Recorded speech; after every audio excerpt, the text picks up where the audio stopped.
What's going on, guys? May peace and blessings of Allah be upon you. In today's video tutorial, I'm going to be showing you a small little tutorial on Staad Pro, like how we can manage to have a cantilever beam having certain loads on it, and um, how to know the bending moment diagram and how to know the shear force diagram on that particular beam. So let's get started. So when you open Staad Pro, this is something you're going to be looking at. We'll be having a new project open, so on, so on. I'm gonna go for a new project here, and I'm doing nothing. Just I'm clicking on next. Okay, no problem, and then finish directly. And you can see I got my Staad Pro open, and there's a small little dialog box which is open here, and using this thing you can actually draw your beams or your frames or whatever as per your requirement. However, I'm going to close this thing. Now what I'm going to show you is a beam which is having a span of, let us say, 5 meters, on which a point load is going to act on. Based on that point load, how we will be calculating the bending moment and shear force diagram. So how to start with. Now first and the foremost thing is you need to use this thing. Just click here and snap node beam dialog box is going to open. In that, I'm going to click here, I'm going to click here. This 1 unit is actually 1 meter. Now I'm going to press escape because I've clicked on origin and click on this phi here. So you can see I have actually drawn a 5 meters beam. Now clicking on close, and you can see there is a 5 meters beam here. The next thing is you have to go for the general. In the general, you can see I'm having an option of properties, whole structure, and in that I'm going to click on define. And this define is going to ask you what kind of beam you are going to create. So I'm saying it's a rectangular beam which is having a dimension of, let us say, 0.3 meters. It is actually depth, and you can see here, and 0.23, which is 9 inches close to. So these two things I have actually drawn. Now I'm clicking on add and then close, and you can see here I have actually created my beam. Now for assigning this beam, just select this thing, and then I'm going to click on this use cursor. I can better use assign to view. So selecting it and then click on assign, and I'm clicking on yes, and you can see here I've actually assigned this beam. In order to see that thing, I'm just going for the 3D rendering, and you can see here I've actually got that thing. Now closing it here, and then I'm going to go for supports.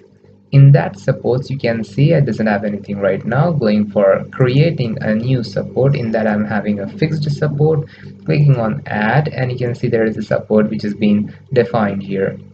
So now what I'm going to do is, by my node tool cursor, I'm selecting one of the node here, and then I'm clicking on assign, and you can see the option here is assign to selected nodes. So clicking on assign and then click on yes, and you can see there is a small little fixed support which is being assigned here. Now I'm going to go for the loads and definitions, and you can see there is an option here, load case and details. I'm selecting it and then clicking on add here. After clicking on add, I'm again just clicking on add. However, you can actually select the load type as well, but for this tutorial I'm just clicking on add and then close. Then now again I'm selecting load case 1, and in that I'm going to click on add again. And after clicking on that, you can see there's a dialog box which is going to appear here. I'm not using the self weight right now. I'm just using a member load here. In that member load, you can see there's so many different kind of options available, in which I'm going to use concentrated force.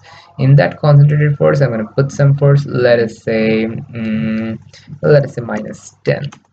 I'm putting minus because it's going to act downside, and you can see here I am having X, Y, and Z. In Y, you can see it's going upside. If you want to apply the load downside, you have to make global Y minus 10.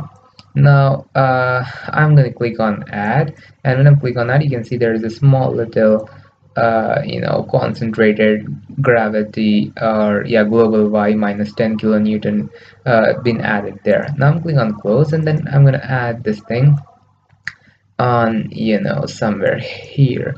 So in order to add that thing, so I'm selecting it, and then I'm going to click on assign to the beams, click on assign, and then yes, and you can see there is a load which is being assigned here, and it is actually taking somewhere in the center. Now I'm double clicking it because there isn't any d1 d2 given. It's taking exactly somewhere in the center. If you want to give the dimensions, sorry, not dimensions, if you want to give certain distance, yes, you can give as well, like I know this beam is 5 meters, so I'm saying it to be 5, let us say, and then click on change, and you can see here it is being applied on 5. Now click on close, and then what I'm going to do is I'm going to go for just analyzing it. So we have added a support, we have given the beam, which is a rectangular beam, 9 inches by 12 inches perhaps, and then I have put the point load as well. Now in order to analyze it, what you can do is go for analysis and click on add and close.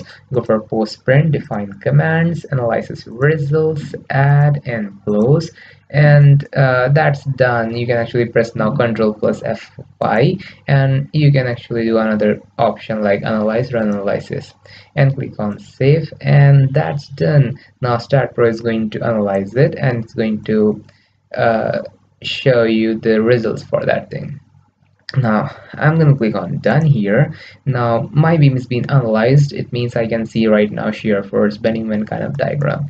So clicking here and set, and you can see this is actually my bending moment diagram, and I'm just undigging this part and again clicking on F5 like that. So this is how we usually see the bending moment and shear force diagram. So if you are double clicking it as well, go for shear and bending, and you can see here I got this kind of diagram. So how we get this thing is force into perpendicular distance. That is how we actually get that thing. Like my force is point load, which is 10, which is acting here, and the perpendicular distance is 5 meters. So 10 into 5 is 50. That's how we got that thing. So this is how we can actually get the bending moment diagrams and shear force diagram as well. And that's pretty much about this tutorial, the basic of Staad Pro. If you want more details in depth of the Staad Pro, definitely I'll be giving you. But however, put the comment what exactly you want in Staad so that I can show you that part. So till that, Assalamu alaikum warahmatullahi wabarakatuh.